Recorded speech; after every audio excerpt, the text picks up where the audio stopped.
नमस्कार, tappings dot live के Hindi bulletin में आपका स्वागत है। मैं हूं विपाशा पाल। प्रस्तुत हैं आज के प्रमुख समाचार। आईपीएल क्रिकेट में मुंबई इंडियंस ने रोमांचक मैच में गुजरात टाइटंस को 5 रन से हराया। KGF fame actor Mohan Juneja का हुआ निधन, मनोरंजन जगत में फैली शोक की लहर। चारधाम यात्रा की तैयारियां अधूरी, टूटी सड़कें, पानी की कमी लेंगी तीर्थ यात्रियों की परीक्षा। देव डोलियां पहुंची बद्रीनाथ धाम, बद्री विशाल के जयकारे के साथ गूंजा धाम। देर रात पेशी के बाद तजिंदर पाल सिंह बग्गा भेजे गए घर, कहा बीजेपी कार्यकर्ता किसी से नहीं डरेगा। उत्तराखंड के डीजीपी अशोक कुमार ने चारधाम यात्रा व्यवस्थाओं का लिया जायजा, दिए विभिन्न निर्देश। हाईकोर्ट ने पंजाब और हरियाणा दिल्ली पुलिस विवाद की सुनवाई मंगलवार तक टाली, बग्गा बोले मैं डरूंगा नहीं। दिल्ली, पंजाब, राजस्थान, उत्तर प्रदेश समेत कई राज्यों में कल लू का अलर्ट, 44 डिग्री के पार जा सकता है तापमान। जमशेदपुर में टाटा स्टील के प्लांट में जबरदस्त धमाका, भीषण आग में कई मजदूर झुलसे। उत्तराखंड में आम आदमी पार्टी की नई टीम का गठन, जोत सिंह बिष्ट सहित 13 को मिली जिम्मेदारी। इटली के विदेश और अंतर्राष्ट्रीय सहयोग मंत्री लुइजी डी माओ के साथ कल भारत इटली व्यापार की हुई बैठक। उद्योग मंत्री पीयूष गोयल ने कहा भारत को इटली के साथ कारोबार में काफी अधिक बढ़ोतरी की उम्मीद। और आज के मुद्दे में हम बात करेंगे उत्तराखंड की बेटी किरण नेगी के बारे में, पर इससे पहले समाचार विस्तार से। पूरी दुनिया में अपने नाम का डंका बजाने वाली फिल्म केजीएफ चैप्टर 2 के बारे में हर कोई जान गया है। अगर आपने भी यह फिल्म देखी है और इस मूवी के फैन हैं तो आपके लिए एक बुरी खबर है। इस फिल्म से जुड़े एक्टर मोहन जुनेजा का 7 मई यानी आज सुबह निधन हो गया है। उत्तराखंड की चारधाम यात्रा की औपचारिक शुरुआत तो हो गई है और बद्रीनाथ के कपाट 8 मई को खोले जाने हैं। ऐसे में मुख्य सचिव डॉक्टर एस संधू ने 2 बार बद्रीनाथ पहुंचकर मास्टर प्लान के निर्माण कार्यों और यात्रा तैयारियों की समीक्षा और निरीक्षण कर चुके हैं। अभी तैयारी आधी अधूरी दिखती नजर आ रही है। बद्रीनाथ धाम में मास्टर प्लान निर्माण कार्य दिल्ली में कल 6 मई को पंजाब पुलिस द्वारा हिरासत में लिए जाने के बाद बीती आधी रात बीजेपी नेता तजिंदर पाल सिंह बग्गा दिल्ली में अपने आवास पर पहुंचे। अपने घर पहुंचते ही तजिंदर सिंह बग्गा ने कहा कि जो लोग मानते हैं कि वे पुलिस की मदद से कुछ भी कर सकते हैं, मैं उन्हें बताना चाहता हूं कि एक भाजपा कार्यकर्ता किसी से नहीं डरेगा। उन्होंने कहा कि मैं हरियाणा और दिल्ली पुलिस और सभी भाजपा कार्यकर्ताओं को मेरा समर्थन करने के लिए धन्यवाद देता हूं। वहीं बग्गा ने बताया कि दिल्ली पुलिस ने प्राथमिकी दर्ज की है और संबंधित लोगों को दंडित किया जाएगा। आज का मुद्दा उत्तराखंड की बेटी किरण नेगी। दिल्ली के नजफगढ़ इलाके में उत्तराखंड की बेटी किरण नेगी की 2012 में जघन्य हत्याकांड के दोषियों को फांसी की सजा दिलवाने के लिए दिल्ली की उत्तराखंड एकता मंच, गढ़वाल हितैषणी सभा दिल्ली, उत्तराखंड लोक भाषा साहित्य मंच और समस्त सामाजिक संस्थाओं की मुहिम का समर्थन करते हुए अखिल गढ़वाल सभा देहरादून ने भी भारत की बेटी किरण नेगी और उसके परिवार को न्याय दिलाने के लिए दोषियों को फांसी की सजा की मांग की है। गौरतलब है कि यह घटना 9 फरवरी 2012 में दिल्ली की नजफगढ़ कॉलोनी में एक गरीब परिवार की बेटी किरण नेगी, जो अपने पिता की बड़ी बेटी होने के कारण उनकी मदद करके उनका सहारा बनी थी।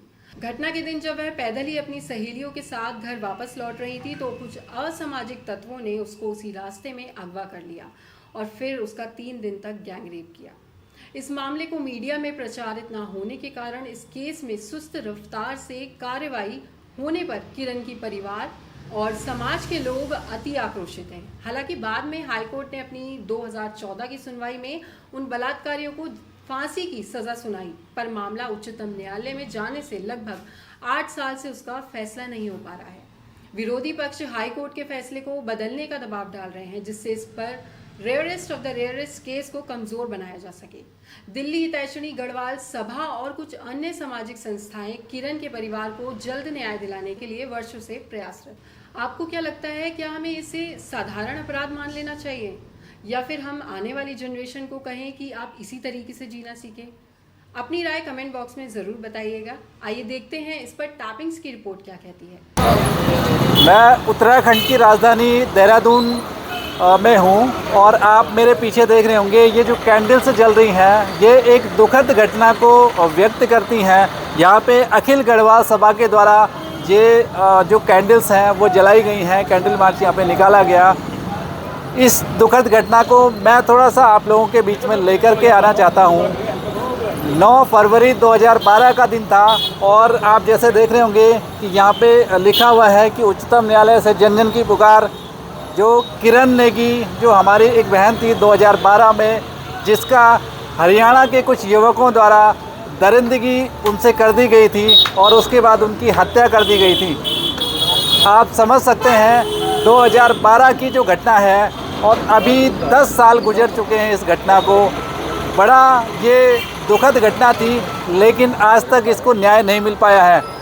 आगामी 10 मई को इसकी सुप्रीम कोर्ट ऑफ इंडिया में सुनवाई होनी है और जिस तरह से ये आशंका जताई जा रही थी कि 10 साल से अभी तक उसको न्याय नहीं मिला था। हालांकि 2014 में हाई कोर्ट के आदेश थे कि उन जो दरिंदे थे उनको फांसी की सज़ा सुनाई गई थी, लेकिन जैसे ही मामला सुप्रीम कोर्ट में जाता है उस पर लटका दिया जाता है मामले को और 8 साल बीत जाते हैं 2012 के बाद। आज देश के तमाम हिस्सों से ये आवाज़ उठने लगी है और ये न्यायपालिका पे भी सवाल हैं। अब मुझे ऐसा लगता है जो लोग प्रयास कर रहे हैं उस बिटिया को न्याय दिलाने की, अब जो फैसले होंगे वो जनता की अदालत से होंगे, जनता तय करेगी, जनता दबाव बनाएगी और निश्चित तौर पे इस किरण नेगी के पक्ष में मामला आएगा। देहरादून के कुछ लोग मेरे साथ में होंगे, अखिल गढ़वाल सभा के कुछ लोग होंगे। मैं जान लेता हूँ। सबसे पहले आपको नमस्कार। आप यहाँ पे एक महिला हैं और एक लड़की के साथ में जो ये घटना हुई उसके लेकर के आपने आज यहाँ पे कैंडल मार्च भी किया है। अब क्या मांग है आपकी जब आगामी 10 तारीख को सुनवाई है सुप्रीम कोर्ट में? पहले तो मैं किरण नेगी के और मैं तो गढ़वाल सभा को यहाँ के जो पूरे उत्तराखंड ही नहीं पूरे भारतवर्ष में गढ़वाल सभा जो है इस पे आयोजन किया है और उसको एक बल बना रहे हैं कि वो गरीब और लड़की है उसकी सुनवाई नहीं हो पा रही है। तो हम सब जो हमारे अध्यक्ष जी खड़े हैं यहाँ पे गढ़वाल सभा से, उनका आज यहाँ पर ये कार्यक्रम था कि इस जो परसों 10 तारीख को जो इसका न्याय में होना है उसको बल मिले। मतलब जब रूल आ गया कि उनको फांसी मिलनी चाहिए तो फांसी मिलनी चाहिए, क्योंकि ऐसे दरिंदों ने पहले हमारे यहाँ निर्भया कांड जो लड़की थी वो भी देहरादून से ही थी और इस तरह से जो कांड होते जा रहे हैं वो लोग निडर हो रहे हैं। क्यों हो रहे हैं? क्योंकि उनको फांसी होनी चाहिए। फांसी नहीं हो, फांसी जब फांसी हो जाती है तो वो लोग कुछ न कुछ तो भय पैदा होता ही है। ये जो लड़की थी अपने ऑफिस से जब घर जा रही है तो इसका मतलब ऑफिस से हमारी जब लड़कियां बेटियां काम कर रही हैं जाएंगी, इतनी गाड़ी खड़ी करके तुम उसको उठाकर ले गए। और पुलिस प्रशासन की सबसे बड़ी कमजोरी है कि उन्होंने उस पर दखल अंदाजी नहीं किया और ना ही उस बेटी के घर के लिए किसी के लिए कुछ उन्होंने कहा। उस समय उस लड़की के माता पिताओं ने सुप्रीम कोर्ट से लेकर के राष्ट्रपति तक अपनी आवाज़ करी थी, परंतु उनकी सुनवाई नहीं हुई। और इसी तरह से आज देखा आपने कि इतने साल हो जाने के बाद लास्ट जो अब ये 10 तारीख को जो सुनवाई होने जा रही है, तो हम चाहते हैं पूरे उत्तराखंड से सारी पहल जाए और जो इसी पहल को लेकर के आज विभिन्न संगठनों आह्वान पे गढ़वाल सभा के आह्वान पे विभिन्न संगठनों ने आकर के आज सरस्वती विकास समिति के हमारे यहाँ पर जो अध्यक्ष जी थे और उन्होंने सबने जो मीटिंग बुला करके इस पर एक पहल करी है और आपने देखा है कि सब ज्योति प्रज्वलित हो रही है।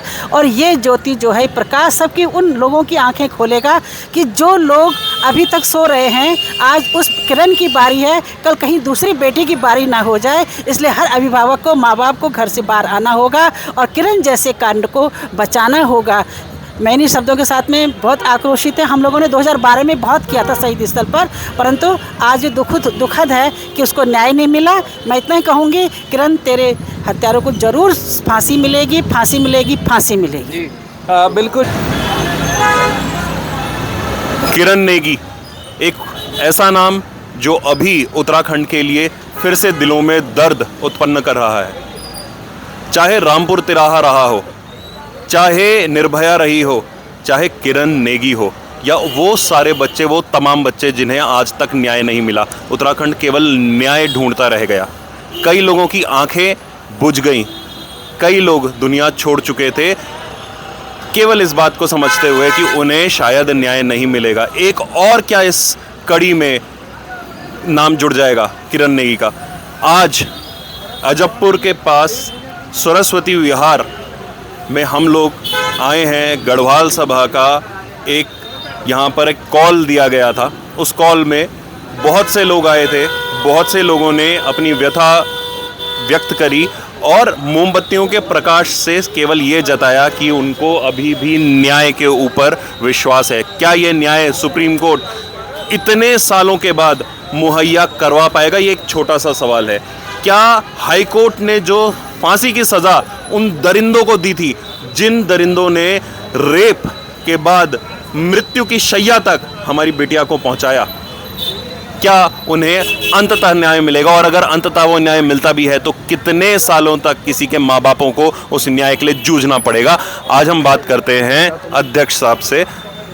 अध्यक्ष साहब, आपका कॉल था आज, काफ़ी लोग आगे आए, क्या भावनाएं आप दिल्ली तक पहुंचाना चाहते हैं और किन किन लोगों तक पहुंचाना चाहते हैं? आक्रोश सब में है, उस आक्रोश को किस पोटली में बांध के आप भेजना चाहते हैं? हमारा सबसे बड़ा प्रश्न ये है कि जो न्यायपालिका है हमारी, वो किस तरह से कार्य कर रही है, ये एक चिंता का विषय है।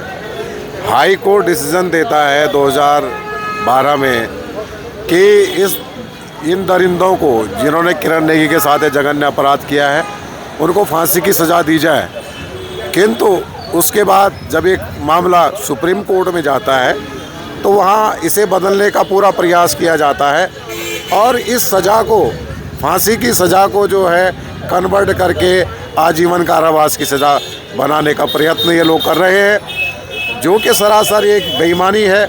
न्यायपालिका पर लोगों का इससे तो विश्वास उठेगा ही, क्योंकि हम तो माननीय उच्च न्यायालय से ये निवेदन करना चाहते हैं कि वे अपने इस जो ये निर्णय है इस पर पुनर्विचार करें। ये निर्भया कांड से कहीं भी कम नहीं है। इन्होंने जो भी अत्याचार हमारी बिटिया के साथ किया है, किरण नेगी के साथ किया है, यह एक बहुत ही अमानवीय व्यवहार किया है और ऐसे अमानवीय व्यवहार करने वालों की सज़ा केवल मृत्युदंड के अलावा कुछ नहीं हो सकती। तो हमारा गढ़वाल सभा का मानना है और तमाम संस्थाओं का, उत्तराखंड की जितनी भी तमाम संस्थाएं भारतवर्ष में, हम सब लोग ये मांग करते हैं कि इन दरिंदों को, किरण के साथ जिन्होंने जघन्य अपराध किया है, फांसी की सज़ा के अलावा कोई दूसरी सज़ा न हो। यह हमारा माननीय उच्च न्यायालय से ये हमारा निवेदन है और हम आशा करते हैं कि लोगों का विश्वास न्यायालय पर बना रहे और यह निर्णय किरण के परिवार के पक्ष में जाए, तभी उन्हें शांति मिलेगी। जी बिल्कुल।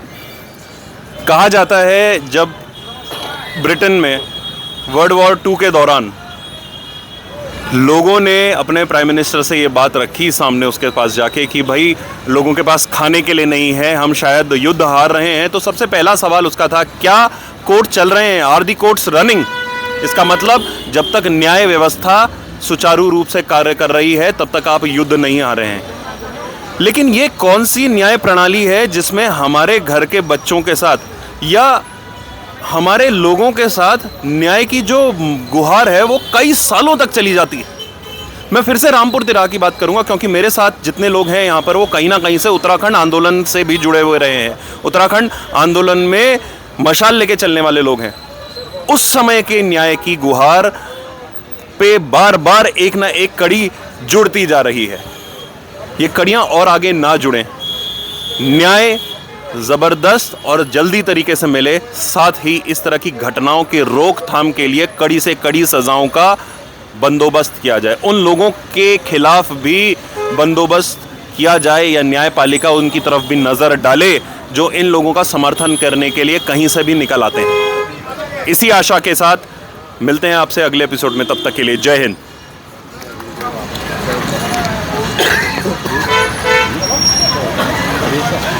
स्टॉप कर दो। फांसी दो, किरण हम शर्मिंदा हैं, तेरे कातिल जिंदा है।